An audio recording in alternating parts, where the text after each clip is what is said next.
Boa tarde, sou o professor Esteban.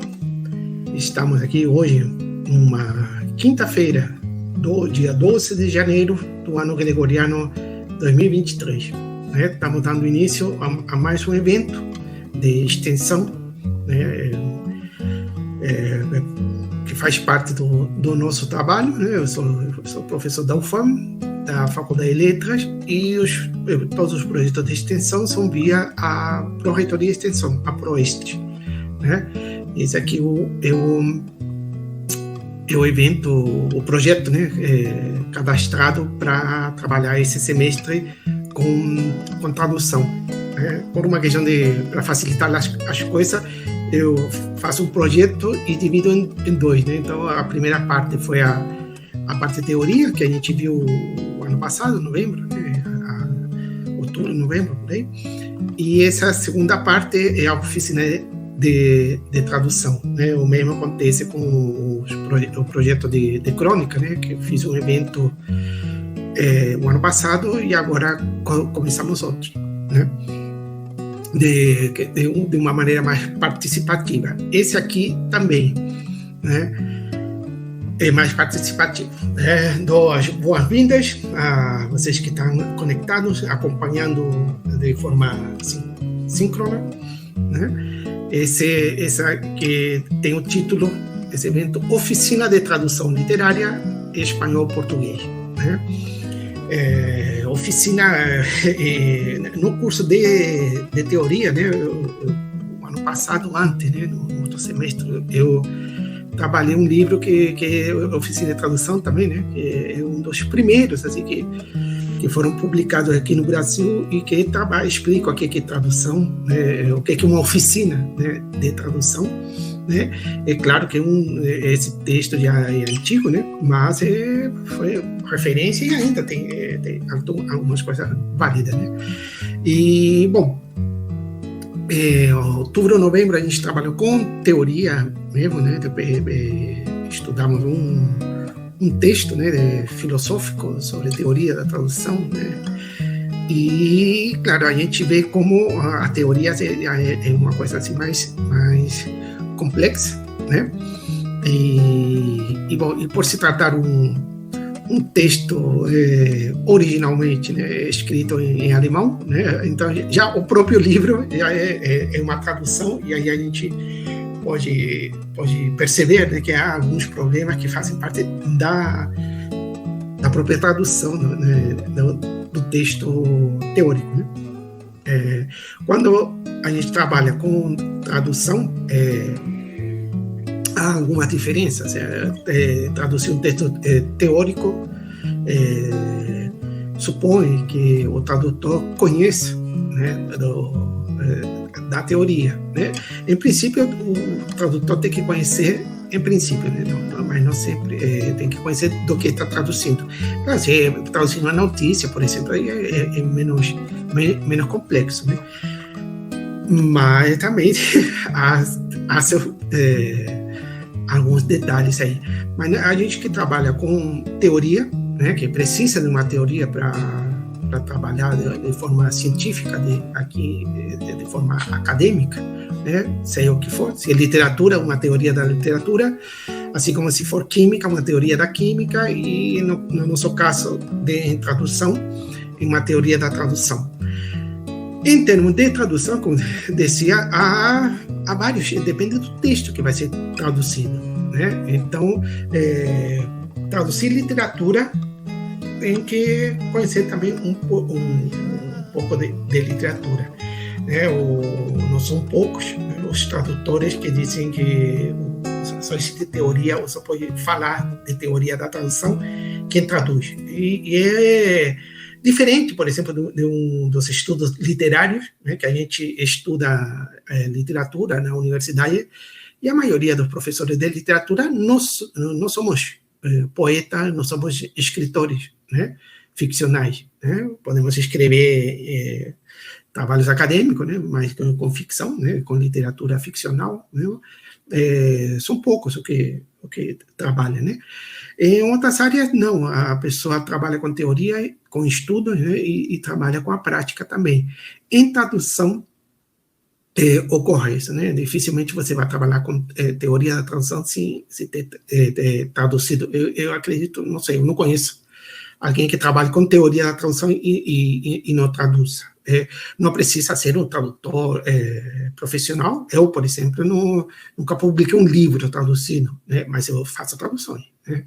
Há algum tempo já que trabalho com traduções, né?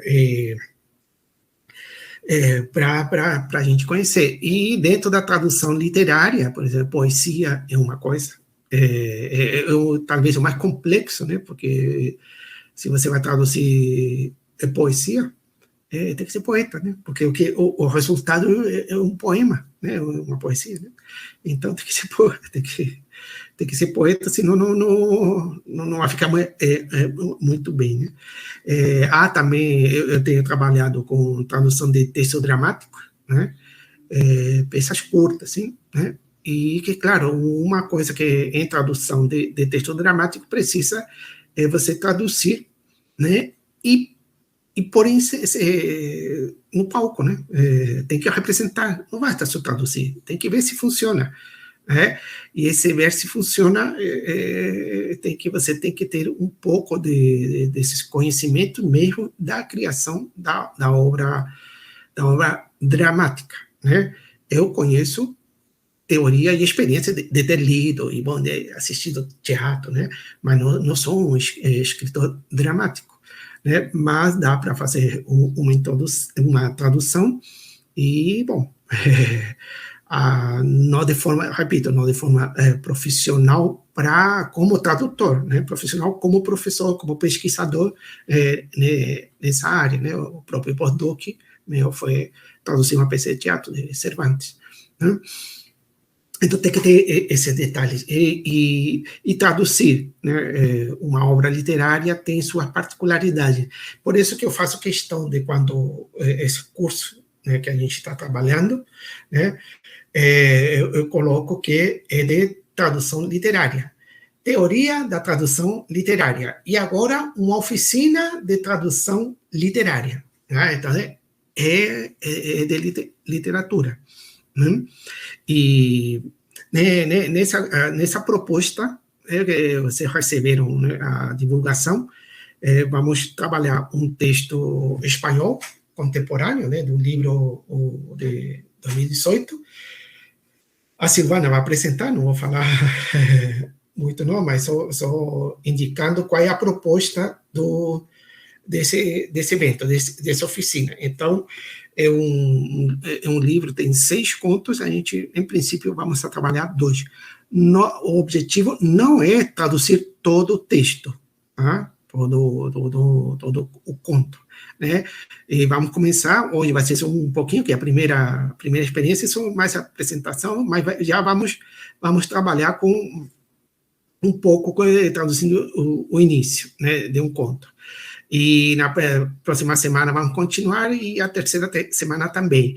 Aí, a quarta, quinta e sexta semana, né, que já será fevereiro, a gente vai mudar de conto. Inicialmente a proposta é essa, e se essa primeira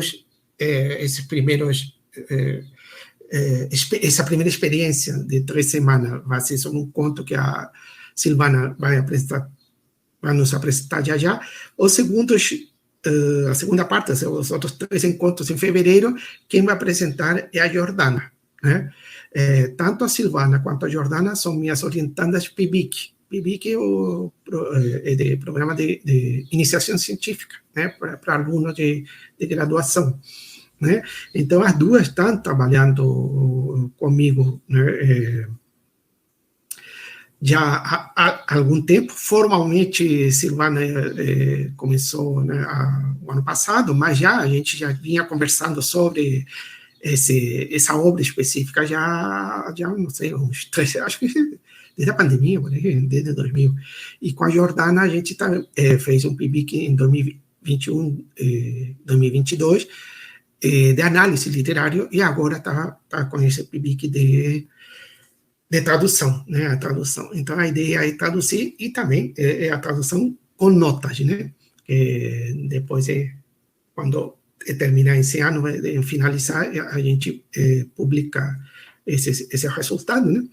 Esse relatório com a tradução, e que é o interessante são também os comentários que estamos vendo, né?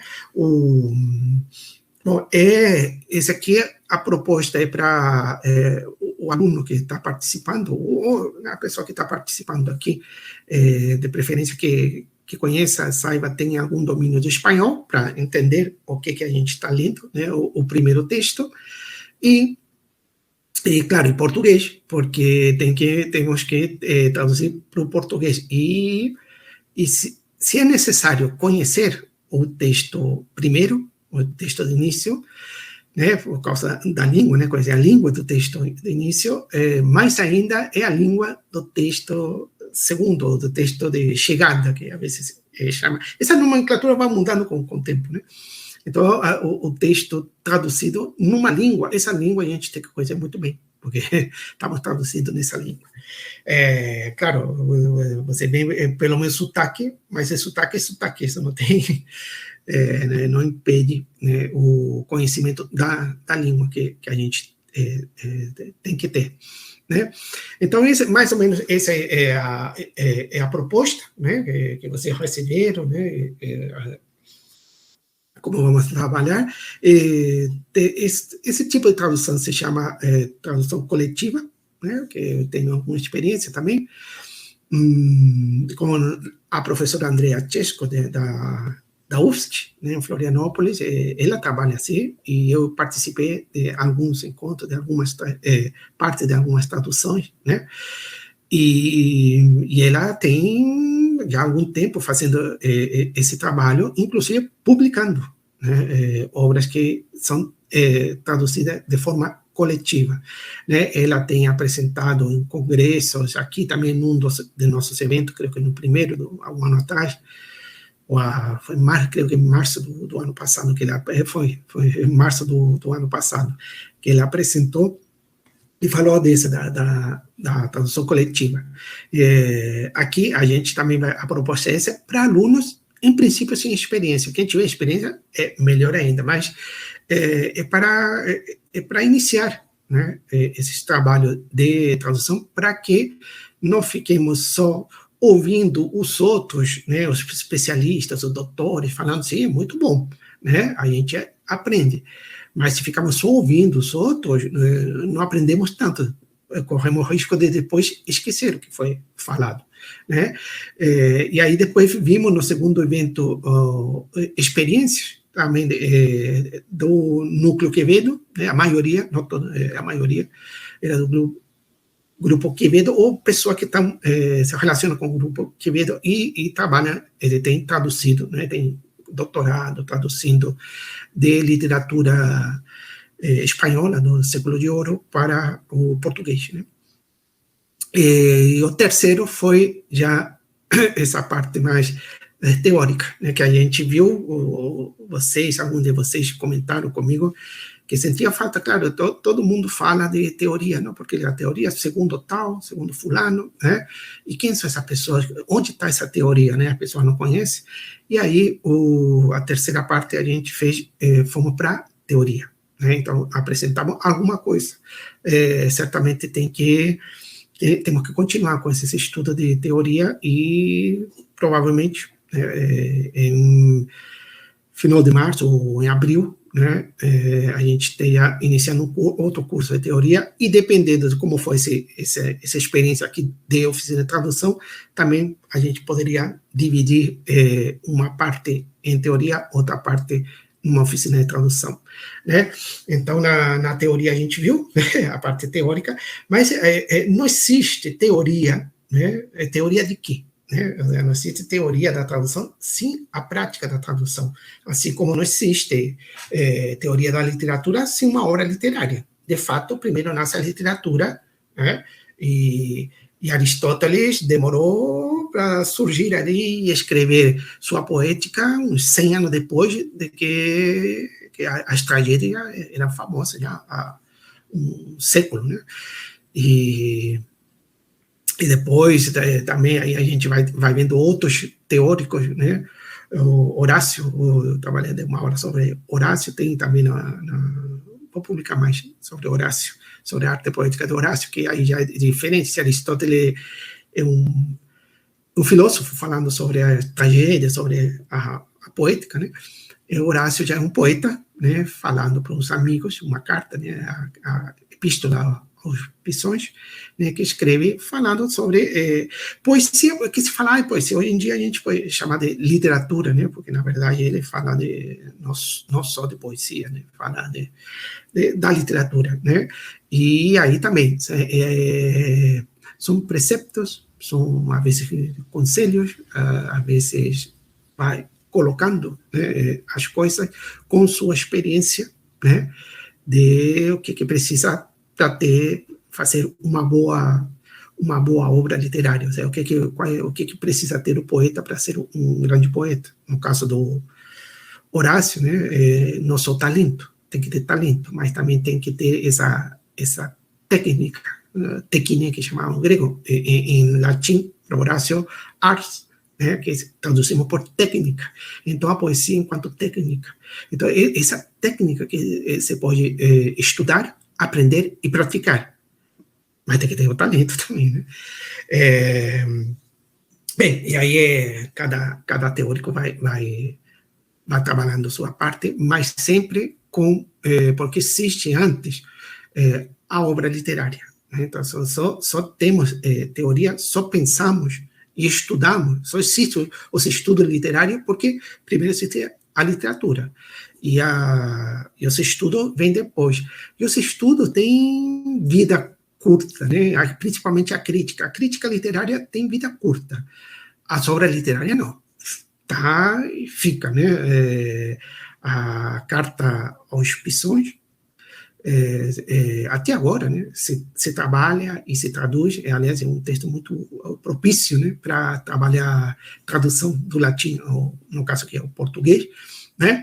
Eu descobri que tem uma edição nova, que foi esse trabalho de tradução numa turma na UFMG, que tem estudo clássico, né? Foi publicado em 2013, creio, de um curso em 2011, e está disponível em internet a tradução da Carta aos Pisões, ou como é conhecida depois, né, que recebeu o nome de arte poética, né, já traduzida para o português, né.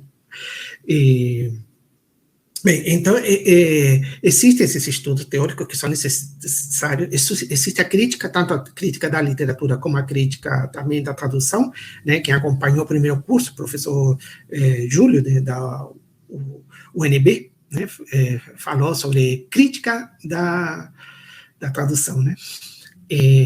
Mas a crítica é necessária, é o que mais a gente trabalha dentro da universidade, nos congressos, né, apresentando trabalhos, mas a crítica tem vida curta, né, porque depois vai surgindo com outras teorias, surgem outros pontos de vista, outra maneira de ver a obra, outra maneira de ler, né, então isso tem vida curta.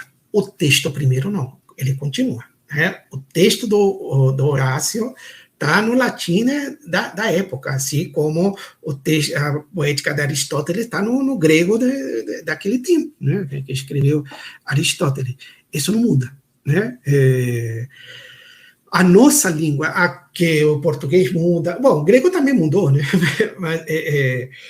Mas não o grego da obra, não o grego da poética, continua mesmo. Né?